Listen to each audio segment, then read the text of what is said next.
Hello guys, चलिए आज वो काम करते हैं जो बहुत जरूरी है लेकिन आपने कभी किया ही नहीं। इन शॉर्ट आपकी लाइफ की बात करते हैं। जरा सोचिए, आप सुबह उठकर ऑफिस जाते हैं, रात को थक हार कर घर आते हैं, अगले दिन फिर जाते हो, आते हो, सैलरी आती है और तुरंत चली भी जाती है, और फिर आप काम पर जाते हो और बस यही चलता रहता है। और फिर एक दिन हम अपने आप से पूछते हैं कि क्या मैं जिंदगी भर सिर्फ काम ही करता रहूंगा, या कभी ऐसा भी होगा कि बिना काम किए भी पैसे आएंगे।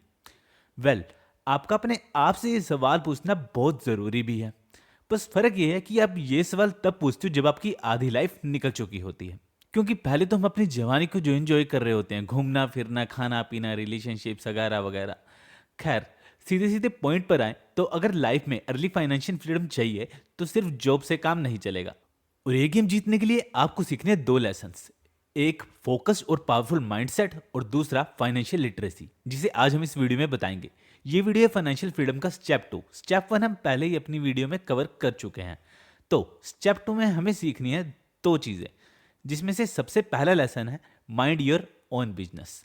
रॉबर्ट कियोसाकी की book rich dad poor dad से लिया गया ये रूल कहता है कि तुम हर रोज सुबह 9 से 6 किसी और के बिजनेस को ग्रो करने जाते हो, तो अपना एम्पायर आप कब खड़ा करोगे?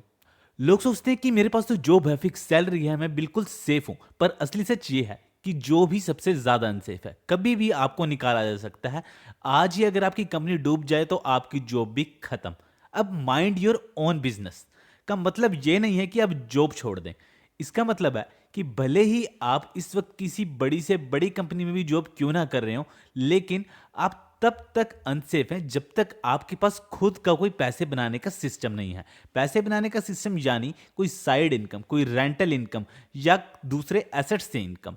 चाहे आप गूगल या फेसबुक जैसी बड़ी कंपनीज में ही क्यों ना जॉब कर रहे हो, लेकिन फाइनेंशियल फ्री तो आप तब भी नहीं है। माइंड योर ओन बिजनेस का सीधा मतलब यह है कि just focus to build your own asset income. Matter नहीं करता आप किसी छोटी जगह काम करते हैं या बड़ी जगह, अपनी जॉब से मिलने वाले पैसों से एसेट्स बनाने में लगाएं। ठीक है कि आप इस वक्त किसी और के बिजनेस में काम कर रहे हैं, पर अंदर से आपका फोकस हमेशा अपने एसेट्स बनाने में ही होना चाहिए। फिर चाहे उसके लिए आप एक रियल एस्टेट प्रॉपर्टी खरीदें और उसे रेंट पर दें, या फिर कोई साइड बिजनेस शुरू करें, या कोई अपना यूट्यूब चैनल, या कुछ भी साइड इनकम सोर्स, या फ्रीलांसिंग वगैरह कुछ भी।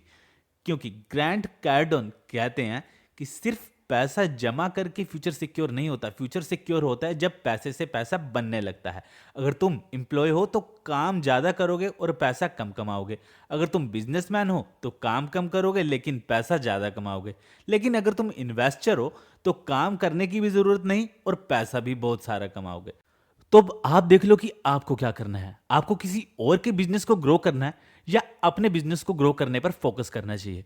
रिमेंबर, जो आपकी करंट कैश मशीन है जो कि चलती रहेगी, लेकिन फाइनेंशियल फ्रीडम का असली रास्ता तभी बनेगा जब आप एसेट्स बनाएंगे।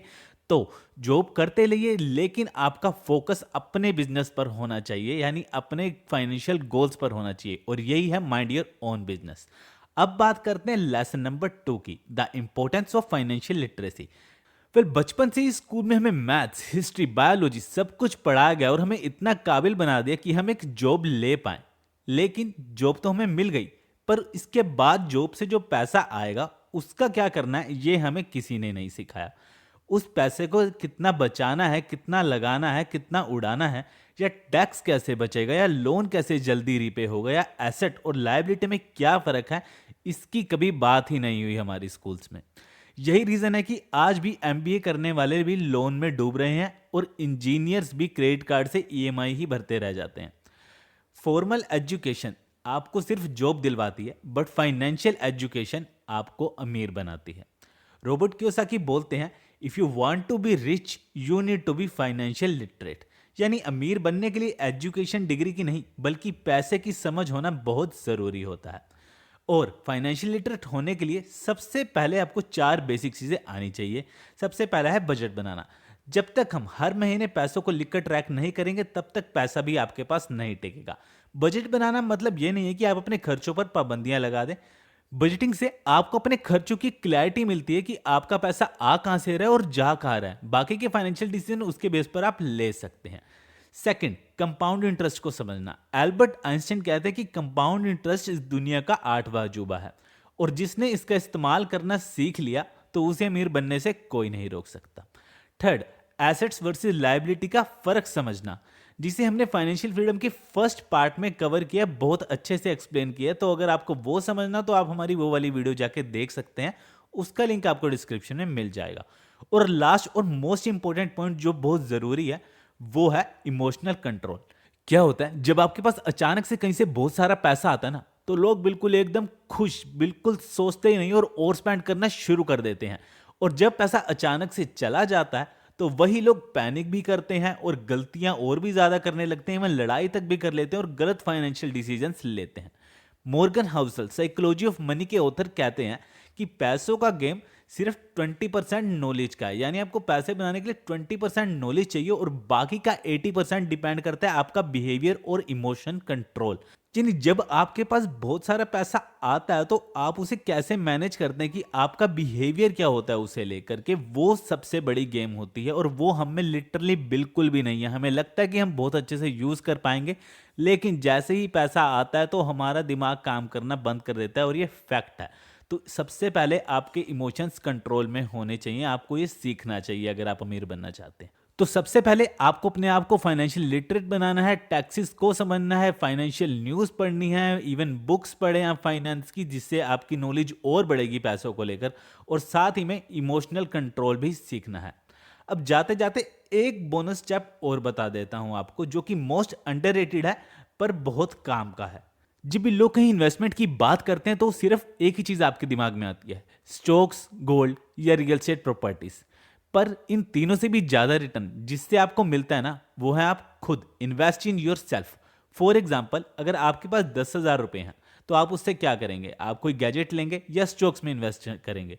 देखिए, स्टॉक्स तो फ्लक्चुएट करेंगे, मार्केट कभी ऊपर नीचे होगी, पर जो पैसा आप अपने दिमाग और स्किल में लगाते हैं ना, उसका रिटर्न आपको लाइफ टाइम मिलता है। फाइनेंशियल एक्सपर्ट्स कहते हैं कि the more confident you are, the bigger your money game becomes. और भाई, कॉन्फिडेंस आता है नॉलेज से, और नॉलेज आती है अपने आप पर इन्वेस्ट करने से। तो जैसा कि मैंने पहले भी कहा कि अगर आप इतने फाइनेंशियली स्मार्ट और एजुकेटेड नहीं हैं अभी, तो सबसे पहले अपने आप पर इन्वेस्ट कीजिए, ना कि शेयर मार्केट पर।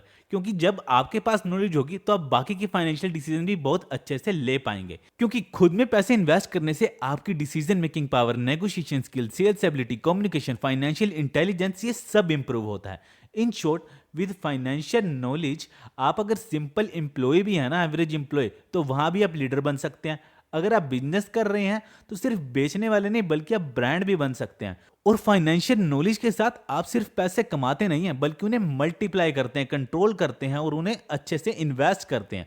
सो कंक्लूजन इज, जॉब करो लेकिन एसेट बिल्ड करना मत भूलो। Mind your own business. पढ़ाई करो लेकिन अपने आप को फाइनेंशियली स्मार्ट भी बनाओ। और अगर ये वीडियो आपको पसंद आई हो तो हमारे चैनल को सब्सक्राइब भी जरूर करिएगा।